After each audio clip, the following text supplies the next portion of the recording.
So what we have to do on the bottom, on the ground, we have to organize our people. And we have to organize our people where our people are.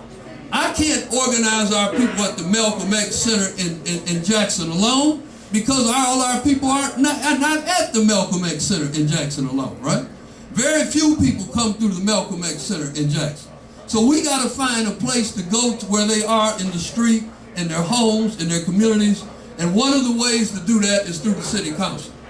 In addition to that, we can teach some lessons and build some unity.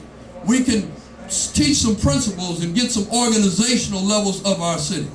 Right now, we've created the concept, even before the election, of a People's Assembly. So we just had a People's Assembly last week. People came out to hear our platform and to hear what we're trying to do. But the People's Assembly is going to survive the election, because the People's Assembly in many respects is more important than the election. It's more important than whether I'm sitting in the council seat, but me sitting in the council seat is going to help empower the people in the People's Assembly. So to make this message very short, is that it is time to move to some positions where we can have people's war for liberation, not just individual war for liberation. It is the people who will win this revolution. It is none of us individually who can win it. And so we have to position ourselves where we move the people.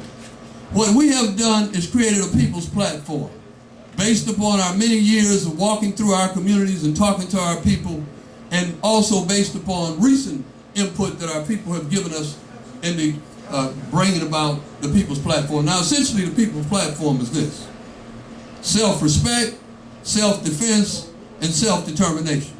Now, you're going to say that sounds familiar, right? You're going to say that sounds like NAPO's platform, right? Well, it is, right? But it's self-respect, self-defense, and self-determination. But because we got to get away from using all these closed-in lexicons, the people's platform has now expressed that in a different way. What it says is love, you read it on the internet, plus power equals progress, right? Now, what is love? It's not just the way we feel about each other, it's what we do for each other. And what is love? Breaking it down further. Well, the L in love is for leadership, right? And we're talking about leadership which has character, leadership which has courage, which leaves a lot of people out, okay? Leadership which has commitment, and leadership which has competence.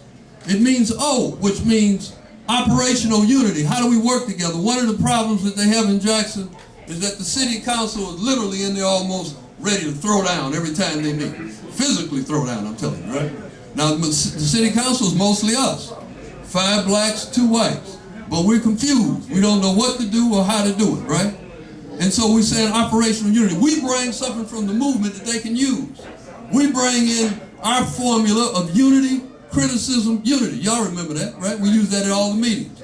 You come in, figure out what you do together. We learned that way back at the East. Figure out what we can do together in unity, and then after that we debate it. We throw down. We struggle with each other, and then at the end of it we figure where we're left with unity and then move on, right? So we bring in a process. Also V for values, and you know about values that we need to instill in our children and ourselves, and E for education. And so we talk about a platform which is based upon leadership, operational unity, values, and education. And the power is the people's human rights. And we talk about all kinds of human rights that we must preserve within the city governmental structure. Because right now, they don't respect the people who are actually in the majority of the city. The people in the majority of the city don't get the proper amount of the contracts. They don't get the proper amount of the jobs. People still get discriminated against. And so we create People's Human Rights Platform, which calls for a human rights charter, or a human rights, commission, which checks different companies to make sure they're really hiring black people, which checks different companies to protect not only the Africans in the city, but the disabled in the city and the women in the city. And we talk about O for organization, and we need all kinds of organization wherever you talk about it. One of the critical problems where people are crying about crime We as revolutionaries have to find a formula which is engaging us in that struggle and explains to our people why we are relevant in a period of time when the Ku Klux Klan is not burning down their homes, but their own kids are robbing them and burning down their homes in some instances. We have to understand that. First of all, we have to explain that locking people up and executing them and putting them away for long periods of time is just causing more crime, not less crime, right? And secondly, we have to talk about organization. We have to redo what the government undid. What the government undid when we were fighting in the 60s and in the early 70s was a program where we united young people, where we organized young people, where young people didn't sell drugs on the corner in Mississippi where we sold the New African, or across the street where they sold the Muhammad Speaks, or down the street where they sold the Black Panther newspaper, right? And so what we have to do is reorganize those youth. The youth are going to be organized. The question is, do we organize them? And we got to talk about organization on economic level and political levels, and we can get into that in the question and answer period. We talk about W for wages, the proper wages, the living wage for the people who work for the city themselves. The city don't want to pay the workers, right? I'm serious, in Jackson, Mississippi. They voting against paying the workers at the same time that they got a, what do they call it, a convention center commission and a Jackson Redevelopment Authority, which is principally controlled by white businesses who come in and build this stuff, continue to own it, take the profits out of the city and go somewhere else. Who's it sound like? Sound like Malcolm, right?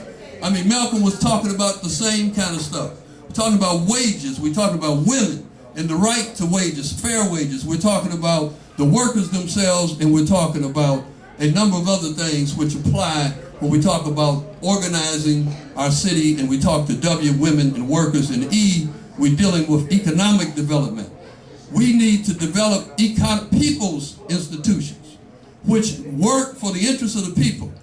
The problem that we find in most cities, in Detroit or wherever we live, is that most of the time, of course, we have the white folks running these big businesses who are threatening to leave unless you give them everything tax-free.